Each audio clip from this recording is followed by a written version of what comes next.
প্রশ্ন, হযরত গত কিছুদিন যাবৎ কিছু ভাই মসজিদে ফরজ নামাজে জামাত শেষ হওয়ার সাথে সাথেই একাকী জায়গায় 3 জন মিলে আরেক জামাত আদায় করেন।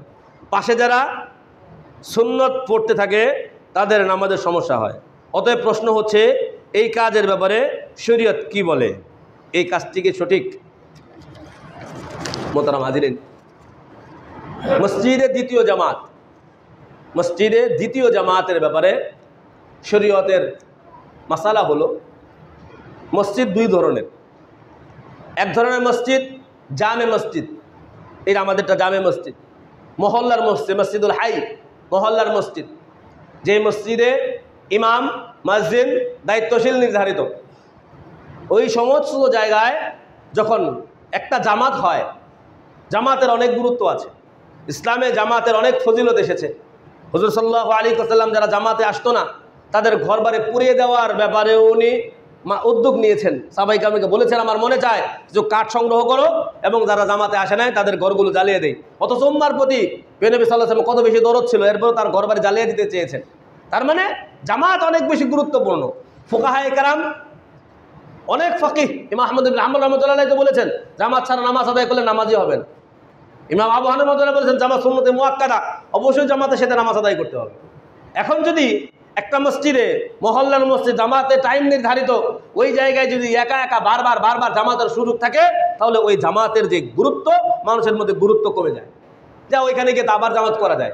এজন্য নবী সাল্লাল্লাহু আলাইহি ওয়াসাল্লাম একবার তাবরানী শরীফের 4610 নম্বর একটা হাদিসে আছে যে হুজুর সাল্লাল্লাহু আলাইহি ওয়াসাল্লাম একবার ছিলেন বাহির থেকে মসজিদে আসছেন, এলাকায় আসছেন, এলাকায় আসার পর দেখছেন জামাত হয়ে গেছে।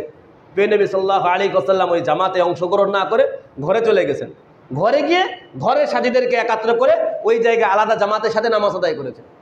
তার মানে আমরা বুঝলাম যে হুজুর সাল্লাল্লাহু আলাইহি ওয়াসাল্লামও মসজিদে জামাত আদায় হয়ে গেলে ওই মসজিদে আর দ্বিতীয়বার জামাতের সাথে নামাজ আদায় করেন নাই, বরং তিনি আলাদাভাবে জামাত আদায় করেছেন। এই জন্য ফুকাহায়ে কেরাম ফতোয়া দিয়েছেন, ফতোয়ায়ে শামী, ফতোয়া তাতার খানিয়া থেকে শুরু করে যতগুলো ফতোয়ার কিতাব আছে, ওই সমস্ত ফতোয়ার কিতাবে তাকরারুল জামাআ ফিল মসজিদিল জামিঈ, জামে মসজিদে দ্বিতীয় জামাত করা যাবে কি যাবে না, এই ব্যাপারে শিরোনাম কায়েম করে ওনার ফতোয়া লিখেছেন।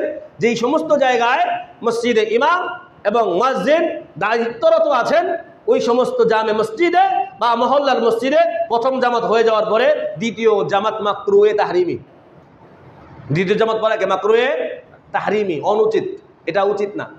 এখন যদি আপনার বিশেষ প্রয়োজন হয়, আপনি তাকবীরে আউলার সাথে জামাতের সাথে নামাজ আদায় করেন, মিস হয়ে গেছে, আপনি কি করবেন? ফুকাহায়ে কেরাম একটু সহজ করেছেন, মূল জায়গা থেকে দূরে সরে গিয়ে এক সাইডে যদি বিশেষ প্রয়োজন জামাত করতে চান করতে পারেন, অথবা আপনি বাহিরে গিয়ে, অথবা আপনার দোতলায় নিচতলায় যদি মুসল্লিয়ানে কেরামের সমাগম থাকে, আপনি আলাদাভাবে অন্য জায়গায় গিয়ে জামাতের সাথে আদায় করেন, অথবা মসজিদ থেকে বাহিরে বারান্দায় গিয়ে জামাতের সাথে আদায় করেন। এইভাবে আপনার জামাতের সাথে আদায় করলে এই মুসল্লিদেরও কষ্ট হবে না, আবার এই মাকরুহ থেকে আপনি বেঁচে গেলেন। চেষ্টা করবেন মূল জামাতের সাথে সবসময় শরীক হওয়ার জন্য। সম্ভব না হলে বিশেষ প্রয়োজনে বাহিরে গিয়ে অথবা মেহরাব থেকে দূরে সরে গিয়ে আলাদাভাবে জামাত আদায় করবেন, যাতে করে ওই জামাতের কারণে যে সমস্ত ভাইরা সুন্নত কিছু নামাজ ছুটে গেছে অথবা তার রাকাত ছুটে গেছে, ওনার উপরে কি না হয়, ডিস্টার্ব না হয়, ওমার নামাজের মধ্যে অসুবিধা তৈরি না হয়। আর এটা মসজিদ হলো জি না, এটা হঠাৎ বিশেষ প্রয়োজনে আপনি যদি প্রতিদিনই নিয়ত করে আসেন, তাহলে জামাতের গুরুত্ব হলো না। সবসময় আপনি এটা করবেন না। হঠাৎ একদিন হয়েছে, হঠাৎ বিশেষ প্রয়োজনে আপনি জামাত আদায় করলেন, একা একা নামাজ পড়া তো ওই সময় উত্তম। এই জামাত হয়ে গেছে, আপনি একা পড়েন, বিশেষ প্রয়োজন জামাত করতে চাইলে দূরে গিয়ে করেন। আর এটা মসজিদ হলো বাজারের মসজিদ, যেখানে সবসময় লোকজন আসা যাওয়া করে, একের পর এক গাড়ি থামায়, রাস্তার পাশে গাড়ি যাচ্ছে, এক স্বাভাবিক লোকজন আসা যাওয়া করে।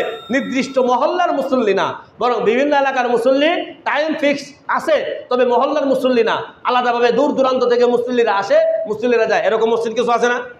রাস্তার মাঝখানে গাড়ি থামায় নামাজ আদায় করেন।